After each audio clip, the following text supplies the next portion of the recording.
Welcome back, everybody. This is Eric and Chad here with Iraq Veteran 8888. Today, we've got another Gun Gripe episode for you. All right, this one is going to be called, Hey Dude, Your Gun Sucks. It really sucks. All right, so we've touched on this subject a little bit before, but not quite in the way that we're going to dive into it here. It kind of deals with like the elitism of people that have like really expensive guns versus folks that can't maybe afford like some of the really expensive stuff. So we'll dive into it. I promise you're going to love this video. Before we do, I definitely want to give a shout out to our friends at Everest. They are a great online marketplace that is pro-liberty, pro-2A, really good people. They're trying to offer sort of some competition for places like Amazon. So think of it as a marketplace similar to Amazon, but pro-freedom, okay?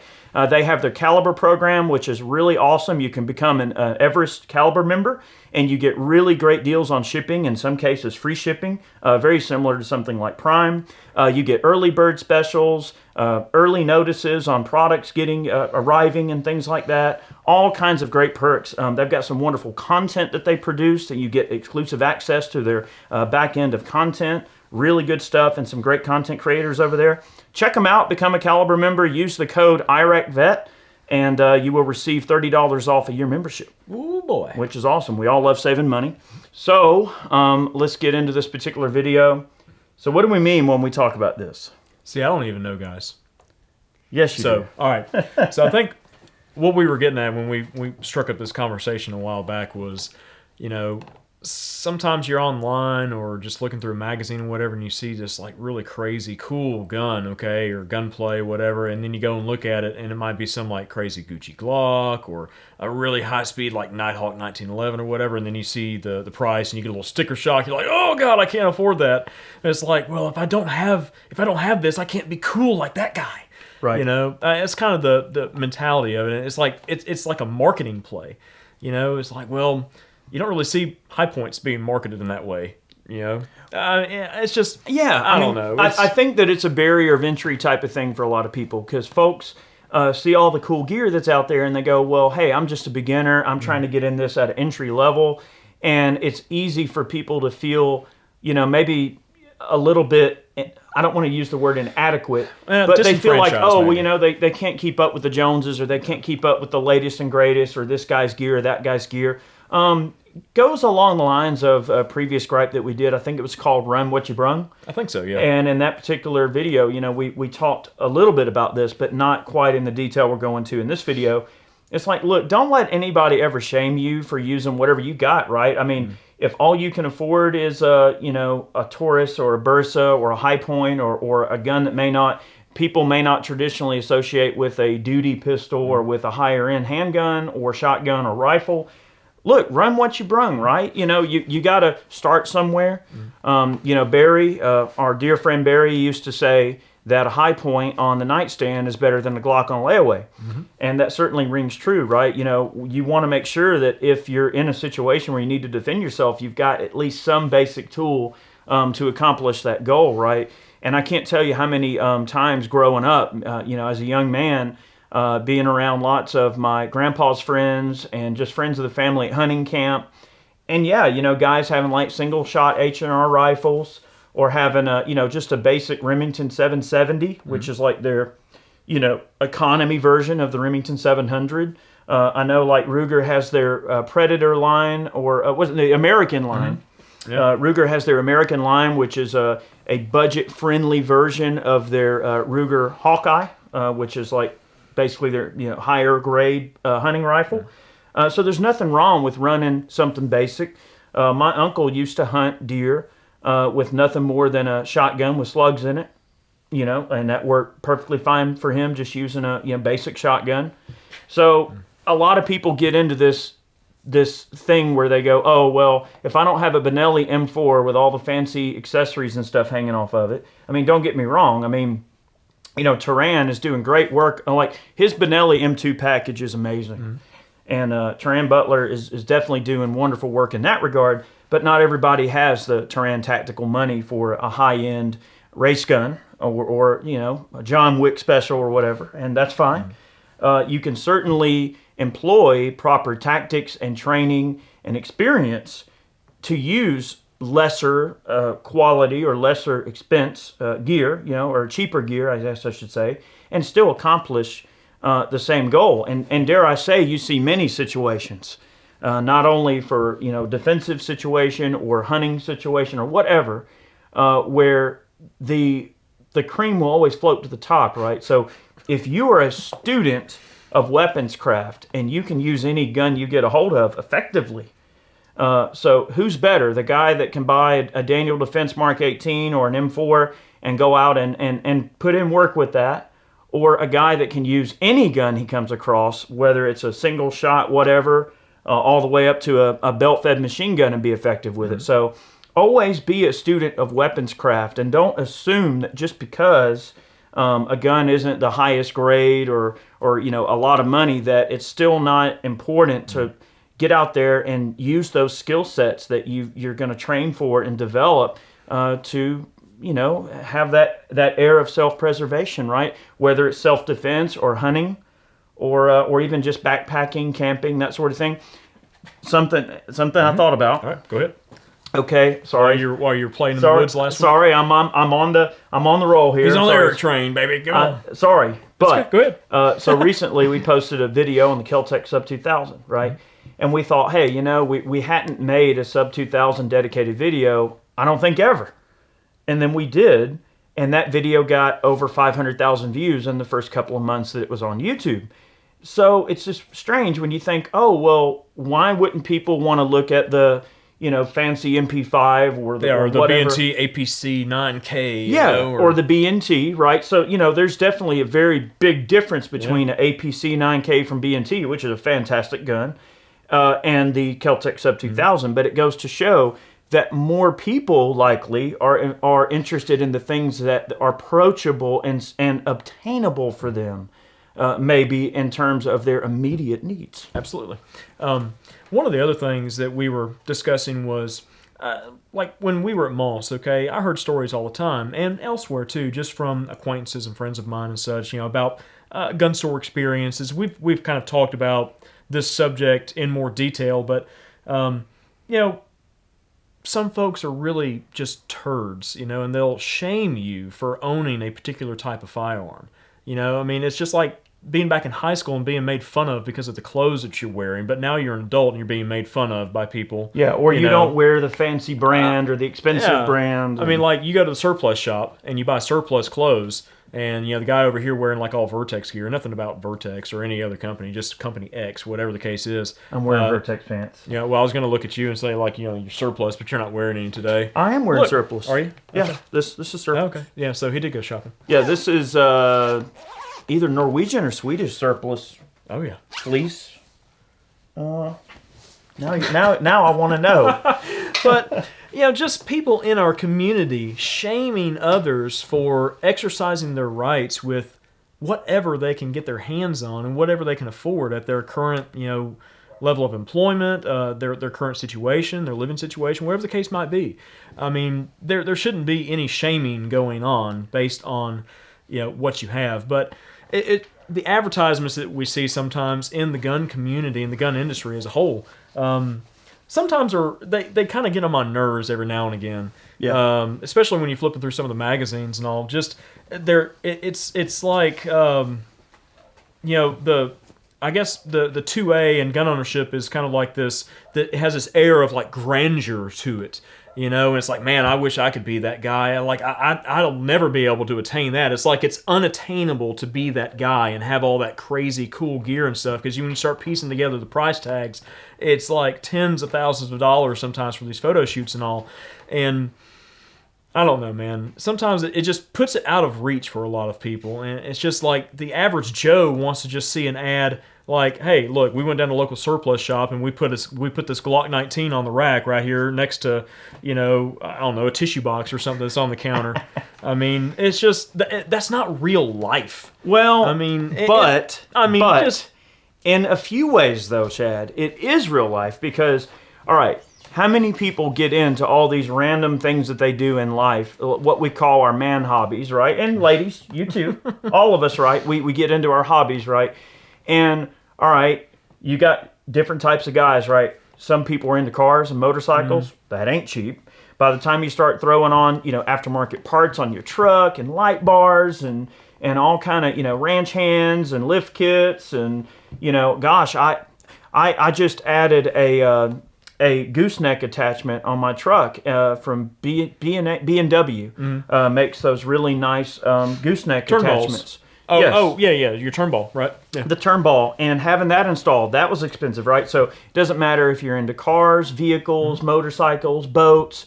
I mean, maybe you're into, like I'm into musical instruments as well. So, But the guitar path certainly costs a ton of money. Yeah, All right, so look. there's plenty of expensive things. Were you flipping through the auto parts catalog, and did you see this sexy ad for that B&W turnball? Like, oh man, I wish I could be that dude with that turnball right now. That dude's over there looking like Larry the Cable Guy or whatever, going, "Hey, you should buy this." All right.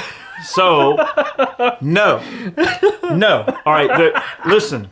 The reason that I chose B&W, and this is maybe on a little bit of a different tangent, but I'll quickly mention it. The reason I chose that particular hitch and why I use their drop hitch as well. So I have two B&W products on my truck. I use one too. So I love them. Yep. The reason is because during all of this, COVID mess and lots of people were out of work, right?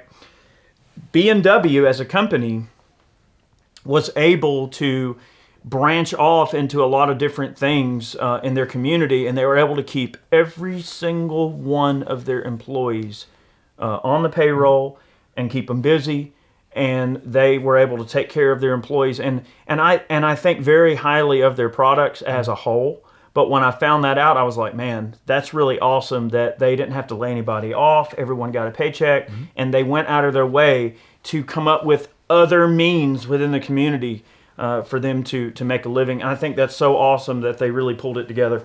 Anyway, I digress. But the point I'm making, though, is that there are a lot of hobbies that absolutely are expensive, and guns aren't the only one. I think that there is a different sort of psychological element to the gun area, though. Okay, I don't have to have a guitar to survive. I don't have to have a motorcycle or a boat or a fishing pole or a camping bag to survive, right?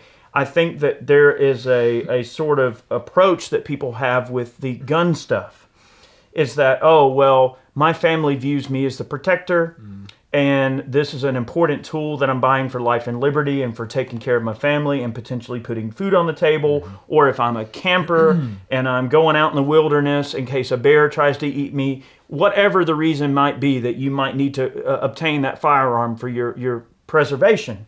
When it involves preservation, it's definitely a different thing, right? And when you view, okay, well, this person has this really, really effective tool, and I've got this tool that will work, but maybe, at least in my head, is less effective, which it's not. That's the point we're trying to make, is that, there are nicer ways to get to an end goal, but at the end of the day, I think that people just view it differently because it is such an essential, thing for our protection, right? We view guns as a very essential part, and for some of us, it's more than just it's a lifestyle for us, right? It's not just all right, let's see, whoever dies with the most toys wins, or I got to keep up with the Joneses. My buddy just bought XYZ, so I'm going to buy XYZ. Now, granted, some of us get into that, like.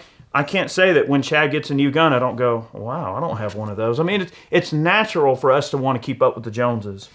And I'm not saying don't try to, because, hey, that's how we're wired, right? We as Americans are very proud of what we do and what we work for and what we provide for our families. And we want to show our cool things off to people. I mean, that's just how we're wired as people. Yep. Well, I mean, they're conversation starters too, but, like Eric mentioned, guns are definitely the outlier in things that are essential, okay, to a lot of folks. I mean, is the Xbox essential? I don't know. I mean, if it's the babysitter, then maybe. But, I mean, if a young person is trying to decide whether or not they want to procure a firearm for self-preservation, and they start looking at things, they start reading articles, watching YouTube videos and stuff, and they say, you know what, all these guys are telling me to buy a Glock 19 because that's kind of like the best, like, entry-level type gun. It's kind of like a little bit higher up, so like mid-price, but it has long track record. Been used all over the world. Yeah. I mean, the Honda Civic of guns. So, all right, they see that and they see the price tag. It's like, all right, well, $500 or whatever. And then think about mags and ammo and everything. It's like, man, well, I don't have that kind of money. Well, if you're really hard pressed and you're very determined, then yeah, you probably do have the money laying around. I mean, I used to sell things. I gave up some things to get other things that I felt were more essential at the time. And then down the line, I've replaced those things that, I had gotten rid of. That's the way a lot of people work. I mean, a lot of people do that with guns. They'll buy a particular gun or whatever. They might trade it and barter it until they get what they want. Okay? A lot of people will trade up like that. But you kind of have a goal. Okay? You set the goal. And now what I said about like people with fancier guns and things like that, which this is very, very rare, okay? This doesn't happen a lot. There's a lot of good people in the gun community, but there are some turds, all right? Shaming, all right? These people shaming someone with a cheap gun, it goes the other way too. Like folks with lower budgets, okay? They've got cheaper firearms or less expensive firearms, maybe not as fancy, okay, but they still get the job done. It's like the difference between a CX4 carbine from Beretta and like a high point, C9.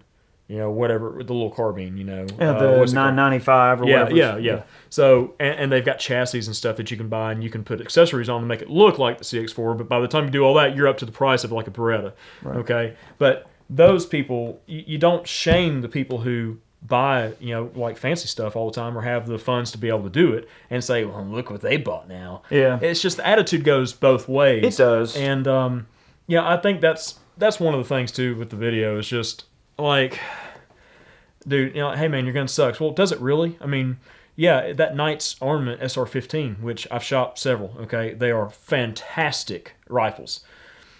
I mean, can a Smith & Wesson Sport get the job done? Yeah. Likely just as well. I mean, is it a lot lower cost gun? Oh yeah, absolutely. Mm-hmm. I mean, 4 times less. Or Knight's Armament would be 4 times as much as a Smith & Wesson Sport. I'm glad you mentioned Smith. But it's just, you can't shame somebody for wanting to protect themselves, protect their families, protect their communities, like I always say, okay, based on the tool that they're using. They have the tool at their disposal, and they have the right mindset, and they've got heart, okay, for it. And they know deep down that that's what they want to do. It doesn't matter what they're using. Yes, would they like to have that SR-15? I'm not calling it nice. It's just that's the first thing that came to mind because I got a buddy of mine that nice guns, that has Knight's guns, and it's just they're fantastic pieces of machinery. They really are. But are they for everybody? No.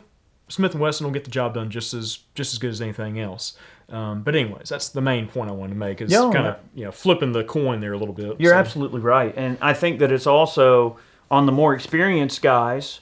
It's on them to be ambassadors to the shooting world, right? So if you're a guy that has a Daniel Defense Mark 18 and a nice pistol with a red dot on it and a battle belt and a body armor, and you've gone down that rabbit hole and you've bought that T-shirt proverbially, so to speak, right? Well, it's on you to go, hey, look, man, run your Bursa Thunder 380. If that's what you got, run it, right? What did we start off carrying? What did you carry first? My first carry gun was a single stack Makarov. Mine too.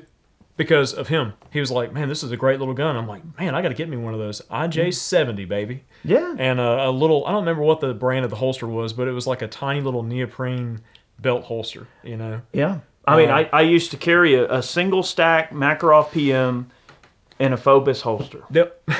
and it worked just fine. The gun was utterly reliable. Oh, yeah.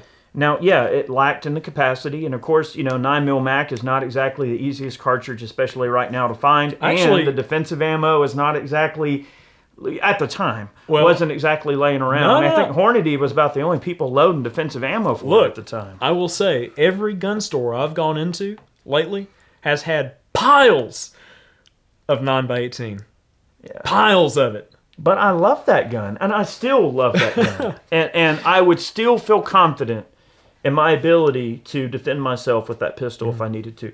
Now everybody's So- going to go out and buy Makarovs and then scour up the ammo. Well, but the thing is, they were great guns, and at the time, gosh, you could pick up a Makarov pistol for a few $100. Yep. Oh, maybe God. $250. Now they've gone up considerably since The first then. one that I bought, I think, was like $190. I Right. mean, it was just a little bit more than what you'd pay for a high point. And I remember when surplus CZ82s and 83s were coming in. Well, they're still coming in, but at the time, you could pick up a surplus, CZ82 for $250. $250. I paid $250 for the one. And I you're got. talking what, a 12 or 13 shot? I think they're 12. Yeah, 12 shots. 12 shot double stack. So you're getting a good amount of capacity. I think that was my second gun. I started carrying the 82, Mine too. and I loved it. Yeah, it was a great handgun. And then I think I wound up getting my first Glock. You got that 26, I think. I did. I bought a Glock 26, and then that was my next carry gun after I had the CZ82. So we need to do a video on this, like, and cover like our gun history or something. Yeah, like that. I don't the know. concealed carry history. I actually believe I still have all those guns, so that might be an interesting episode. But don't let someone, if you're one of the people watching is thinking, well, man, I can't afford something super, super nice right now. Look, go out and get good with that particular gun, because one day you will upgrade to something better. And then, hey, that better thing that you've got your hands on, you're like, wow, this is a sweet gun. I love it, right? You're going to one day find something you like more than that. I think too, you kind of learn to appreciate things a little bit more. If you go out and, depending on the type of person you are, and you just buy the latest and greatest just right out the gate without really experiencing like lower cost options and such, you might get a little bit jaded. I mean, and just like, hey, And that's not a bad thing, though. No, it's not. In some cases, it may not be a bad thing. it's not at all. But it's like, being able to really appreciate those extra features that you're paying for, because some of it is the name, yes, but a lot of it would be just tiny subtle details that make things run just so much better. But anyways, Eric's over here going shopping.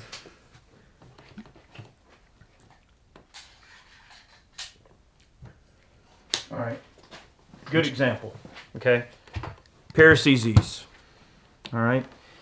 This is a CZ83, which would be a 380 caliber. Is that one 380 or is that 9x18? 380. Okay. Okay.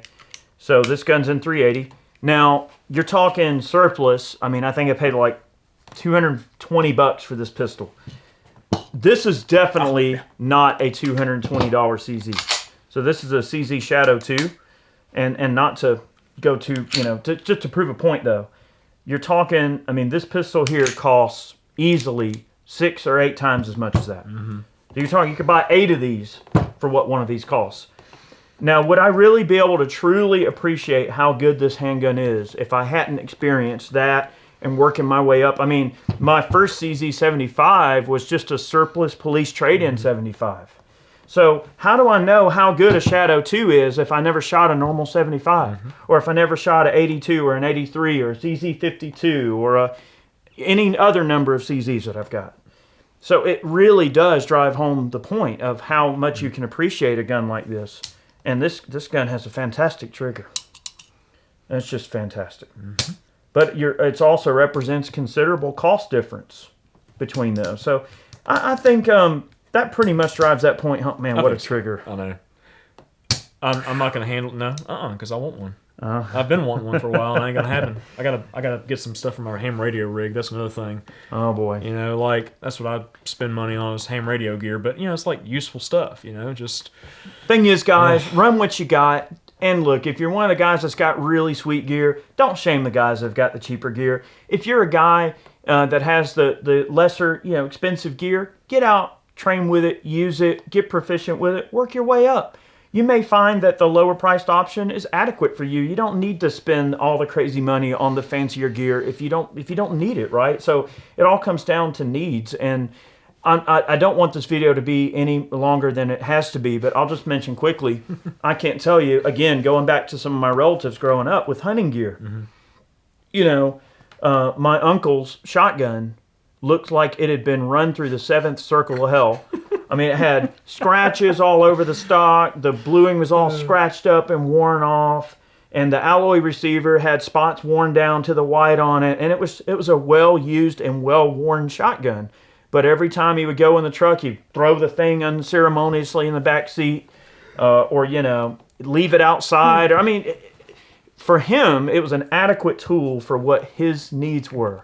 He didn't want that Browning Satori, or he didn't want a real high-end Benelli or Browning shotgun. He wanted a shotgun that could be the biker bitch, Yeah, toss around. Well, used and I mean, abused.